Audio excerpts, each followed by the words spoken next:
Court fees इत्यादि के इसी कार्यालय से आपको जो निर्णय मिलेगा वो आपके पक्ष में आपको न्याय हासिल हो सकेगा, सस्ता और सुलभ।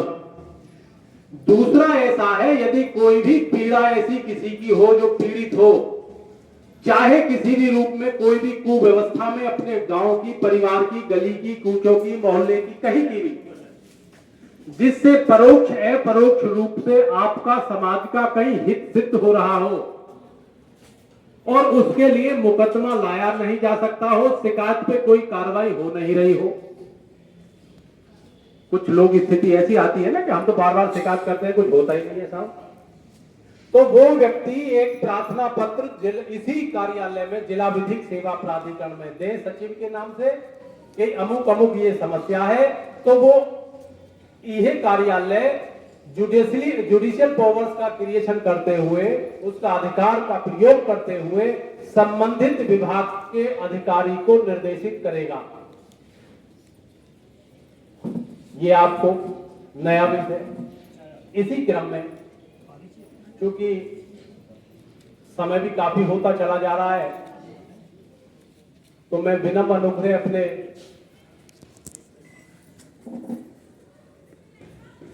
आदरणीय अतिरिक्त जिला जज साहब के रूप में यहाँ हमारे मध्य में उपस्थित, जो हमारा ज्ञान वर्धन करने के लिए आप लोगों से मुखातिब डिस्ट्रिक्ट कोर्ट से यहाँ आए हैं, उनसे विनम्र अनुग्रह करना चाहूंगा श्री सीपी सिंह साहब से कि वो आए और अपना आशीष वचन विधान से समाधान विषय पर उल्लेखित करते हुए, प्रस्तुत करते हुए हमारा मार्गदर्शन करें। श्री सीपी सिंह साहब।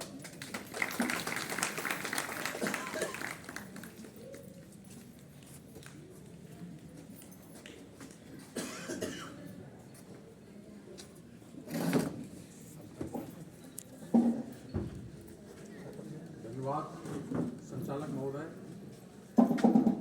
और इस विधिक साक्षरता शिविर का आयोजन जो जिला विधिक सेवा प्राधिकरण के द्वारा किया गया है, उसके संबंध में जो जानकारी थी, महिलाओं के क्या क्या अधिकार हैं, उनको कैसे सतर्क रहना चाहिए, इस विषय पर डॉक्टर लोकेश कुमार शर्मा जी द्वारा आपको पूर्ण रूप से बता दिया गया है। और आपको एक पंपलेट भी मिल गया है। इस पंपलेट में कुछ नंबर देख रहे होंगे आप। इस पंपलेट को संभाल करके भी रख लीजिएगा, क्योंकि भूल हो जाती है, कभी कभी नंबर नहीं याद रहता। और अपना जहां अच्छा सा स्थान हो वहां लिख भी लीजिएगा कि किस समस्या में कहां फोन करना है, और इसका उपयोग करिए। ये सरकार की ओर से बहुत अच्छी व्यवस्थाएं होती हैं, बस अंतर इतना है कि इनका उपयोग करना चाहिए। इसके बाद आपको साइबर क्राइम के जो एसओ साहब थे, उन्होंने बहुत अच्छी तरह से बता दिया, बहुत डिटेल में बताया है, बहुत विस्तृत रूप से बताया है। उन्होंने जैसे उसकी शुरुआत की थी, वो दो बिंदु बड़े महत्वपूर्ण थे। एक तो आप लालच में बताइएगा, कभी भी लालच जो है समस्याओं की जड़ होता है।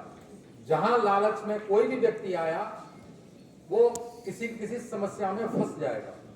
तो उन्होंने बताया कि लालच में बताइएगा और डरिए मत। आप कभी भी, अगर आपने क्राइम नहीं किया तो डरने की कतई जरूरत नहीं है। कानून आपका साथ देगा। कानून बनाया इसलिए जाता है, अपराधी चाहे कितना ही बड़ा हो वहां पकड़ में आ जाएगा। तो जो दो बातें हैं, लालच में ना आना और आपने कोई गुनाह किया ही नहीं और कोई धोखे से कह रहा है।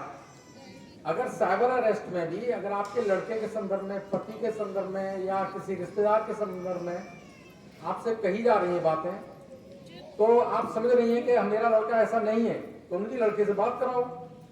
दूसरी स्थिति यह है कि कोई भी कहीं पकड़ा जाएगा, पुलिस या साइबर वाले या कोई भी पकड़ेंगे, तो वो आपसे फोन पर रुपया नहीं मांगेंगे, सामान्य सी बात है।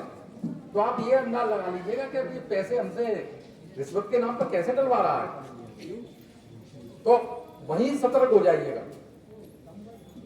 इसके बाद जो ये साक्षरता शिविर जिस संस्थान द्वारा जिला विधिक सेवा प्राधिकरण द्वारा आयोजित किया गया है, उसके संदर्भ में मैं बताऊं, एक समस्याएं कुछ ऐसी होती हैं, कभी कभी वहां भी आते हैं लोग तो अगर कोई विवाद आपको लग रहा